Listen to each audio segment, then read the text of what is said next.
Thank you so much. I love birthday parties.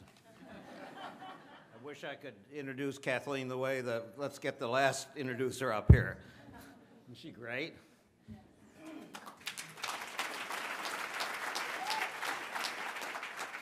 But I'm so glad to be part of this evening's observance, 40 years of street law. Jason Newman and Ed O'Brien I've known forever, so I'm the right one to get up here. They look exactly the same. Darker suits, lighter hair.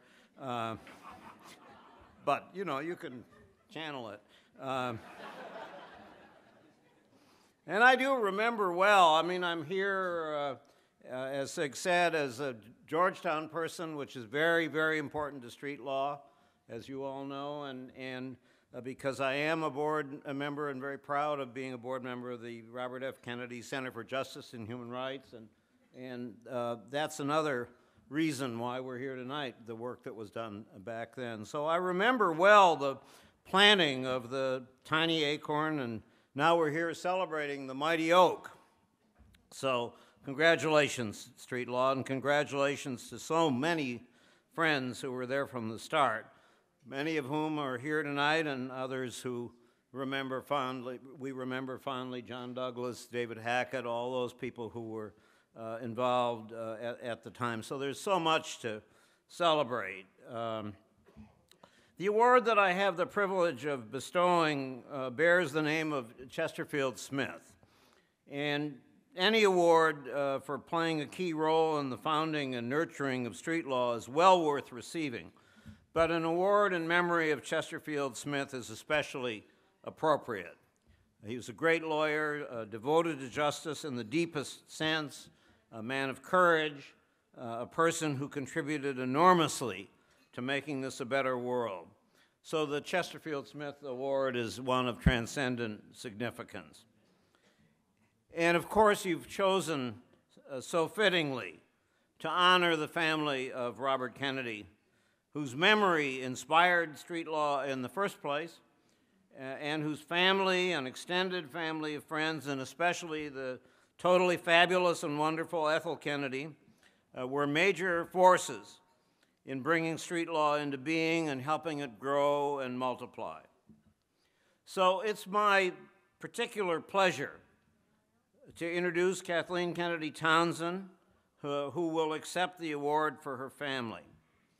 I've known Kathleen since she was 13 years old.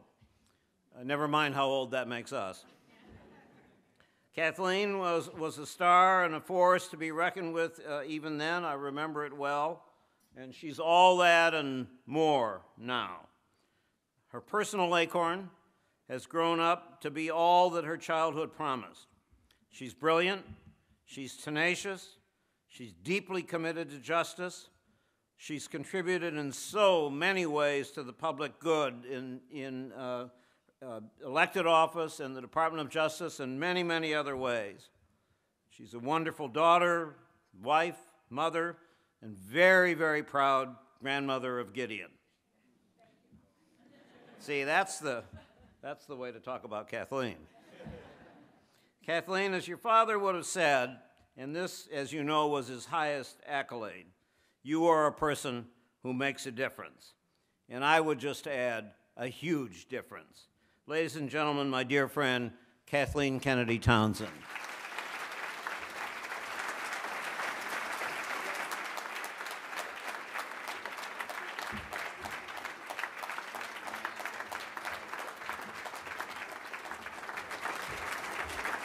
Thank you. Thank each of you.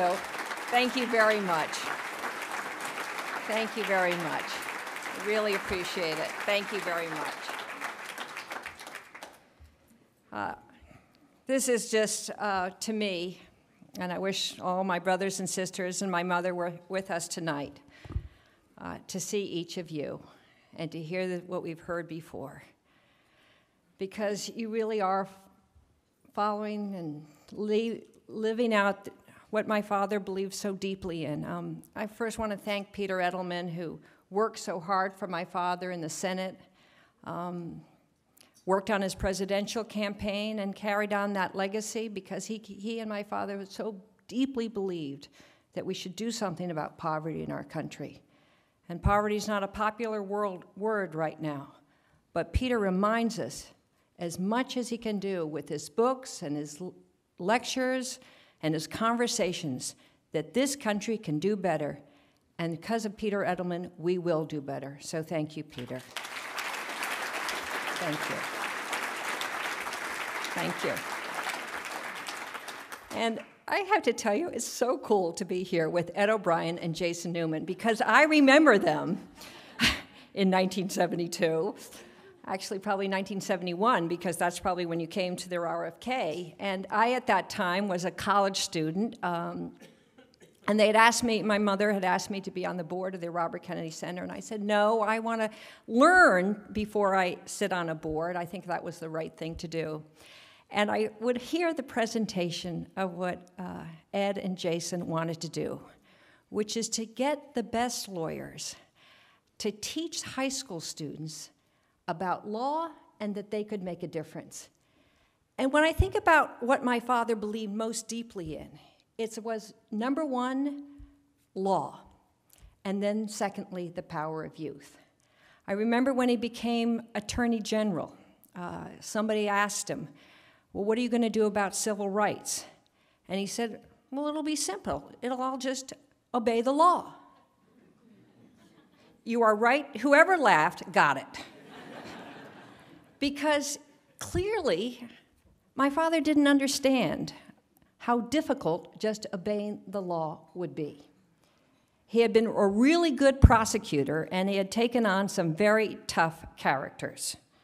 I often like to tell about how when other children were taken by their mother at the age of 4 to the playground to swing on the swings and play in the sandbox, my mother took me to the Senate Racket Committee hearings. And some of my first words were, I refuse to answer that question.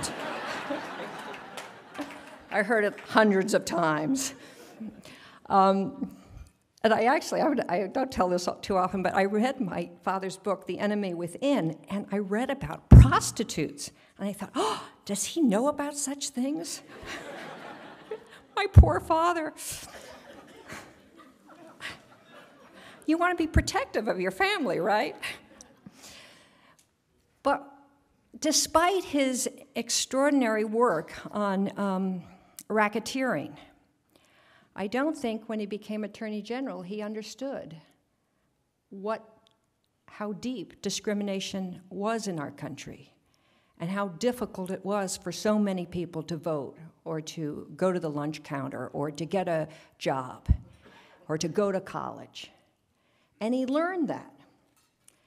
And because he learned it, and how he learned it in large part was because of the great lawyers that he recruited to the Justice Department. Burke Marshall, Jack Miller, Lou Oberdorfer, John Douglas, Joe Dolan, Byron White. And he wanted to bring the best people because he believed so deeply in the law and the rule of law and the importance of law to make a country just. And because of them, and because he was willing to listen to them, and John Doerr, I have to remember him as well, there were so many, Peter Edelman, he really understood the challenge that the civil rights movement presented to our country and how difficult it was going to be to actually implement the law. And he realized that it's not just enough to go to law school, but you had to have passion for justice. You had to have the habits of knowing what is right and willing to fight for it and to be willing to put yourself on the line. And that's what I think this program, Street Law, is doing. I've been to many dinners, and I'm sure each of you here tonight have been to many dinners. But what you hear tonight is a passion about what people can do and how you can transform young people. You can give them a chance for leadership. You can make them believe in themselves, and you can make them believe in our country. And you can make them believe also in the rule of law. I want to emphasize that just because the last 2 days, and Peter and I talked about this, the Robert Kennedy Center, with the leadership of my sister Carrie, organized the Nobel Prize winners in Chicago. And 21 Nobel Prize winners came, including Lech Walesa and Mikhail Gorbachev. It was pretty impressive. I got my picture taken with Mikhail Gorbachev. I was really happy. But what was really amazing is that every person who spoke talked about the importance of freedom and justice and the rule of law. And I was just in Cartagena at the Summit of the Americas last week. And again, every person who spoke about how you're going to have economic growth and get out of poverty was the importance of the rule of law. And so tonight, I want to thank Ed O'Brien for all that you did and Jason for all that you did. And each of you here, because you have said being a lawyer is noble, being a lawyer matters, obeying the law matters, helping people, being enthusiastic and energetic about the law matters, and this country is better because of you. Thank you very, very much.